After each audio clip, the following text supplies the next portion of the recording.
Hello, students of 8th standard. Good morning. How are you all? I hope you all are fine. So, let's start our science lecture. Okay.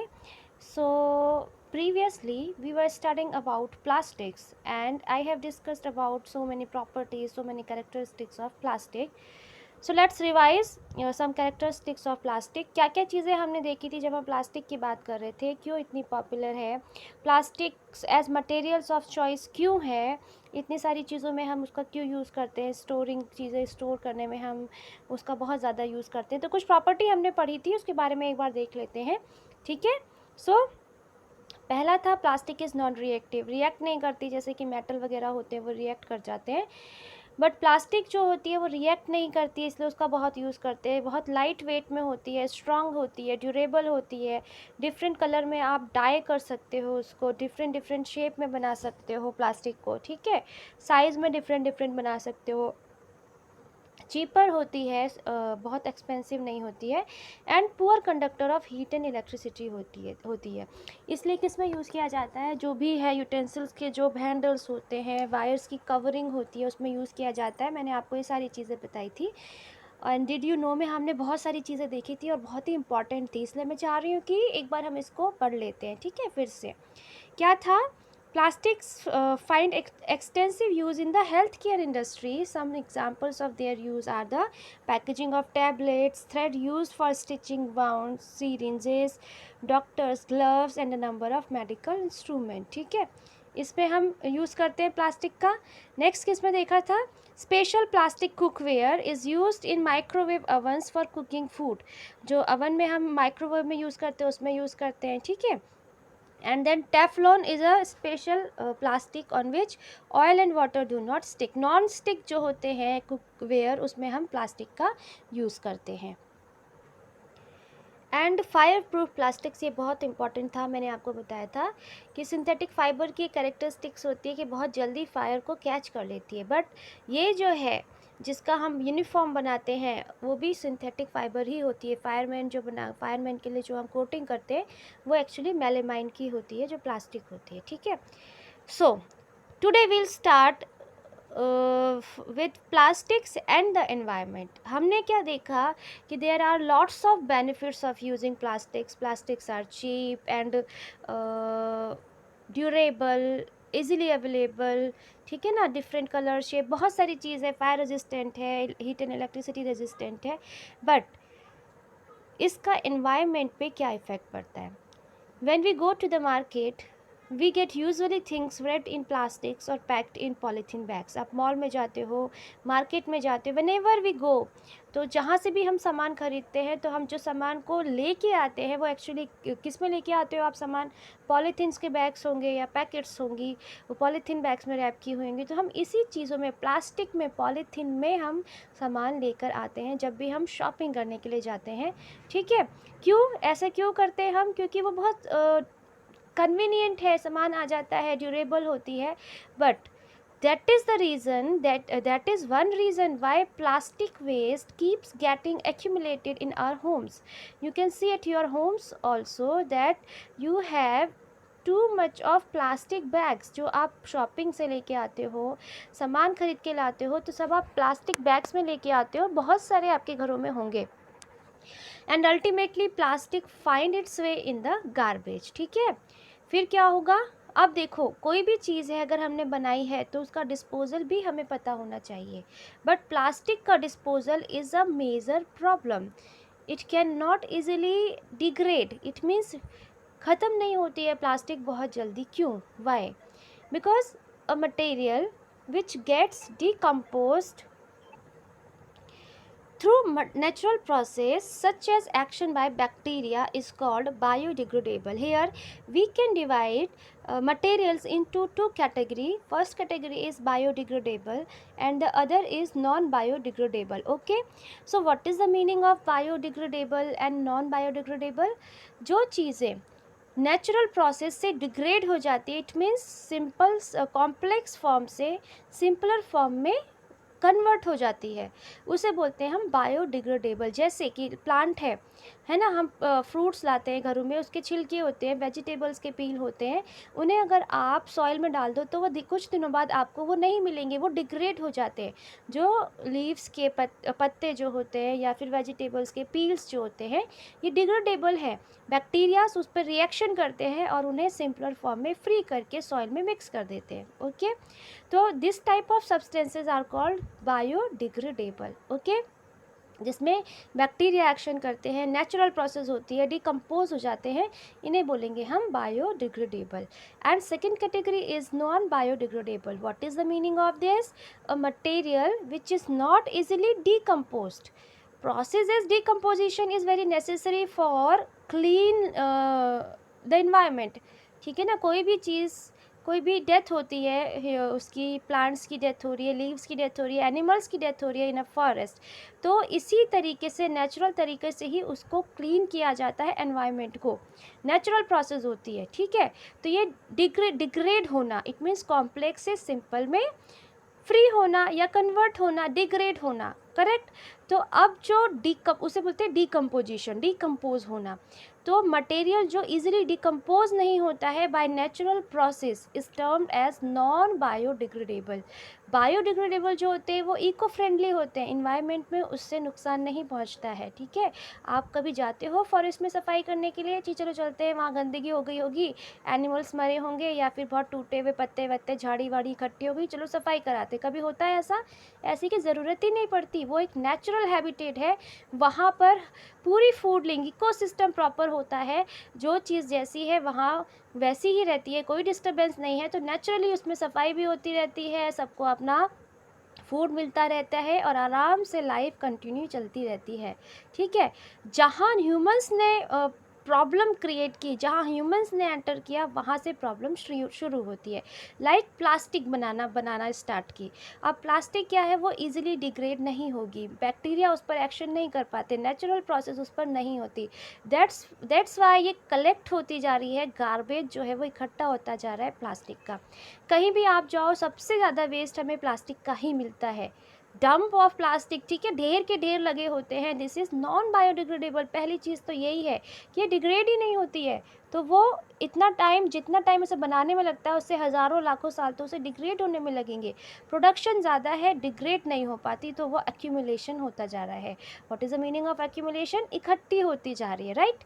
तो यहाँ देखो, one table is given here, table 3.3 here, 3 columns and so many rows are there. तो columns में हम देखते हैं, first में लिखा हुआ है टाइप्स ऑफ वेस्ट, सेकेंड में उसका टाइम दिया हुआ है, approximate time taken to degenerate. ठीक है, डिग्रेड होने में कितना टाइम लगाता है जो वेस्ट है, मटेरियल जो होते हैं। बिकॉज हमारे घरों से, फैक्ट्रीज से, जितने भी हैं यहाँ पर, जितने भी अपने बहुत सारी चल रही हैं, बहुत सारे फैक्ट्रीज लगी हुई हैं, है ना, प्लांट वगैरह लगे हुए हैं, प्लांट मतलब पौधे नहीं, बहुत सारे अलग अलग चीज़ें बनती हैं जहाँ पर, है ना, तो उसमें अलग अलग तरीके के वेस्ट रिलीज़ होते हैं, तो वही टाइप ऑफ वेस्ट दिया हुआ है। And in second column approximate time taken to degenerate, कितना टाइम लेते हैं वो डिग्रेड होने में। तो अकॉर्डिंग टू दैट, डीजनरेट के टाइम के अकॉर्डिंगली हम बता सकते हैं कि जो वेस्ट मटेरियल है वो बायोडिग्रेडेबल है कि नॉन बायोडिग्रेडेबल है। Correct. Okay, let's see. So first type of waste is peels of vegetable and fruits, leftover food stuff etc. ये डेली का हमारा होता है, गार्बेज होता है, डेली हम खाना बनाते हैं, उसमें वेजिटेबल्स के पील्स होते हैं, फ्रूट्स के पील्स होते हैं, थोड़ा बहुत हो सकता है कि लेफ्ट ओवर फूड हो। तो अप्रॉक्सीमेट टाइम जो होता है उसे डीजनरेट होने में 1 to 2 वीक्स लगता है। ठीक है, अगर आपको इसमें अगर आप चाहते हो कि करके देखें तो आप इसे करके देख सकते हो। जो वेजिटेबल्स के पील्स हैं, आप उसको सॉइल में डाल के उसे देख सकते हो, यू कैन टेस्ट कि कितने टाइम में वो डिजनरेट हो रहे हैं। करेक्ट। तो 1 to 2 वीक इज़ इनफ कि वो डिजनरेट हो जाएंगे, डिग्रेड आपको कुछ नहीं मिलेगा वहाँ पर, वो पूरा सॉइल में मिक्स हो जाते हैं। So the nature of material is biodegradable. और इससे एक फ़ायदा क्या होता है, पील्स ऑफ वेजिटेबल्स या फ्रूट्स को अगर आप if you mix in the soil then soil become fertile. ये अच्छा है, ह्यूमस क्रिएट करता है, सॉइल को फर्टाइल बनाता है। ठीक है। Next is paper. पेपर क्या होता है, न्यूज़पेपर हो गया या दूसरा पेपर हो गया, जो भी हम यूज़ करते हैं, it will take 10 to 30 days. ठीक है, पेपर के टाइप पर डिपेंड करता है। पेपर को आपने देखा होगा कि कुछ मोटा होता है, कुछ पतला होता है, तो उस टाइप पे डिपेंड करता है। कुछ जल्दी हो जाएगा, कुछ थोड़ा टाइम लगाएगा। तो 10 से लेकर 30 डेज, 1 मंथ में तो पेपर भी डिग्रेड हो जाता है। This is also biodegradable. क्यों? Because it is made up of trees. Paper किससे बनता है? ट्रीज से बनता है, तो वो भी बायोडिग्रेडेबल ही होगा। करेक्ट, ठीक है। अब है हमारा कॉटन क्लोथ। कॉटन के जो कपड़े होते हैं वो टाइम लगाते हैं 2 to 5 मंथ, बट ये भी डीजनरेट हो जाते हैं। कॉटन से बने होते हैं, कॉटन नेचुरल है, तो दिस इज ऑल्सो बायोडिग्रेडेबल। ठीक है। Would 10 to 15 years, this is also biodegradable. Would जैसे फर्नीचर्स वगैरह है उसमें हो रहा है, तो उससे कोई नुकसान नहीं पहुंचेगा नेचर को, तो ये बायोडिग्रेडेबल है। ठीक है। वूलन क्लोथ्स है, अगर जो वूल से बनते हैं, वो अबाउट अ ईयर, लेकिन वो डिग्रेड हो जाएंगे, 1 साल लगेगा उसको, बट वो डिग्रेड हो जाएंगे। ये भी बायोडिग्रेडेबल है, नेचुरल प्रोसेस से। बायोडिग्रेडेबल का यहाँ ध्यान रखना कि वो नेचुरल प्रोसेस से या बैक्टीरिया जो प्रोसेस कर रहे हैं उससे डिग्रेड हो रहे हैं। ठीक है। कितना लगाया? 1 ईयर लगाया, ज़्यादा से ज़्यादा 1 ईयर में वो डिग्रेड हो जाएंगे, तो this is also biodegradable. Next है हमारा टिन है, एल्यूमिनियम है एंड अदर मेटल कैंस। जो मेटल कैन होती है ना, जो यूज़ करते हैं कोल्ड ड्रिंक के लिए भी यूज़ करते हैं, इसके अलावा टिन हो गया, एल्यूमिनियम हो गया, ये 100 to 500 ईयर्स का टाइम लेते हैं। Can you imagine? Non biodegradable category में आएंगे ये, क्योंकि ये डिग्रेड नहीं होते, नहीं में ही काउंट करेंगे, बिकॉज 100 to 500 ईयर्स इतनी तो एज भी नहीं होती है एक ह्यूमन बींग की। ठीक है। तो these all are non biodegradable। And then plastic bag सबसे लास्ट में रखा गया है, that's why you can imagine कि प्लास्टिक कितना हार्मफुल है। प्लास्टिक बैग्स में तो टिन एल्यूमिनियम में कम से कम 100 to 500 ईयर लिखा हुआ है, but here in plastic bags nothing is written, several years कितने हो सकते हैं, you can't imagine. This is non biodegradable waste. That's why plastic is very harmful and dangerous for environment and all human beings, living organisms and जो भी insect है, terrestrial animal है, aquatic animal है, सबके लिए बहुत ज़्यादा हार्मफुल है। ठीक है। क्या क्या चीज़ें बताई आपको इसमें? 5 तो बायोडिग्रेडेबल वेस्ट के नाम बताए हैं इस टेबल में, एंड 2 जो है वो नॉन बायोडिग्रेडेबल है। 2 में जैसे टिन, एल्यूमिनियम, मेटल की बात की है, एंड देन प्लास्टिक बैग्स की बात की है। तो इस टेबल से आपको अंदाज़ा लग जाएगा कि प्लास्टिक बैग्स कितने ज़्यादा हार्मफुल हैं। ठीक है।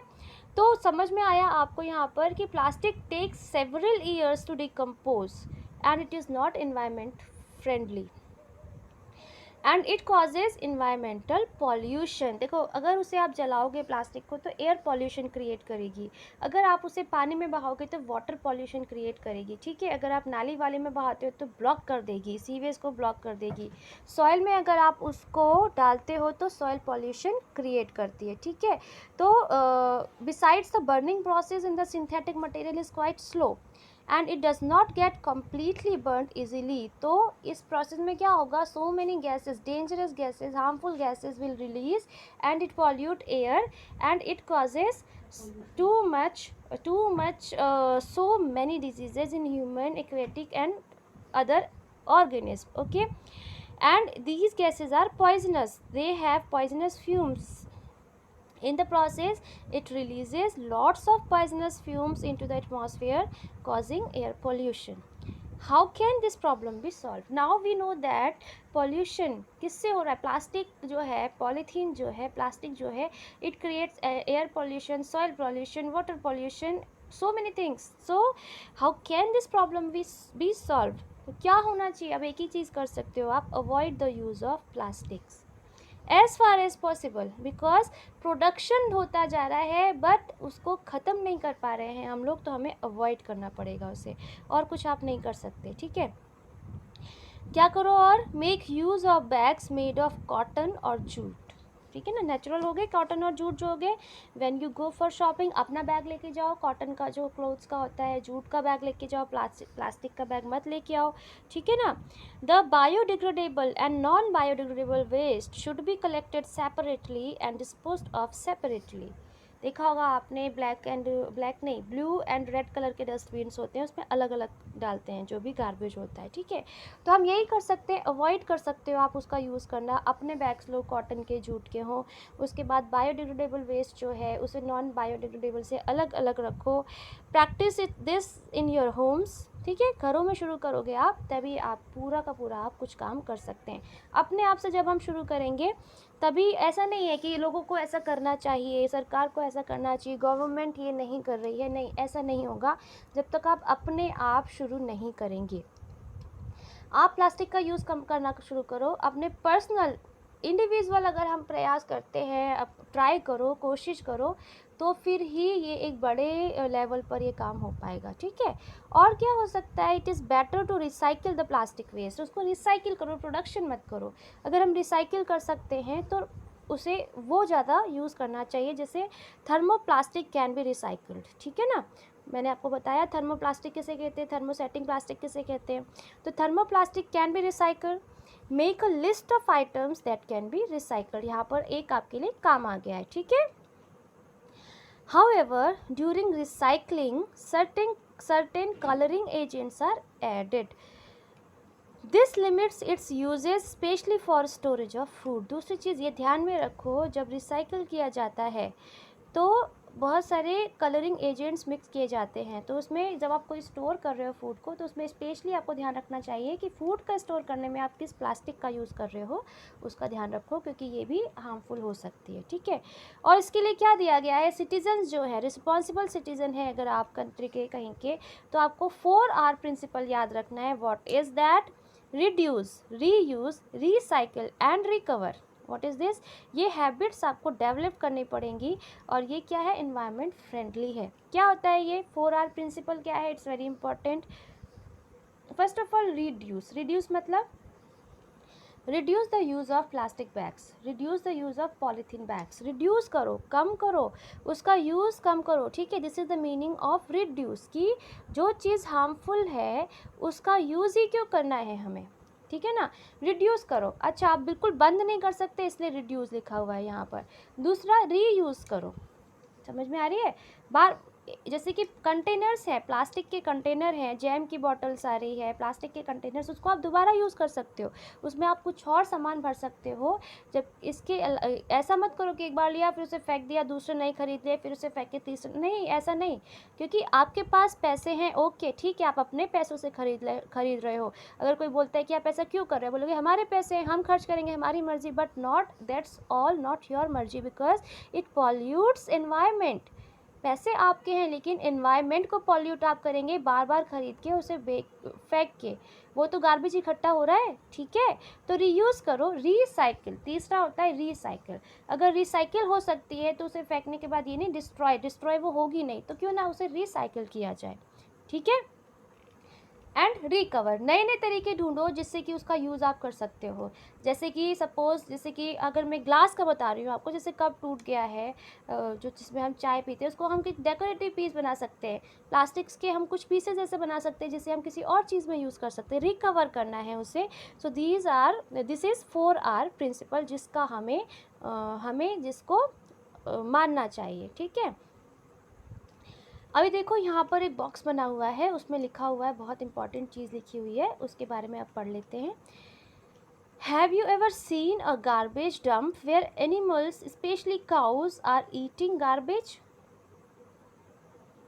देखा ही होगा आपने, आप अपने शहर में आसपास देखो, कचरे का ढेर लगा होता है, गाय वहीं पर रहती हैं, गार्बेज खा रही होती है, ठीक है।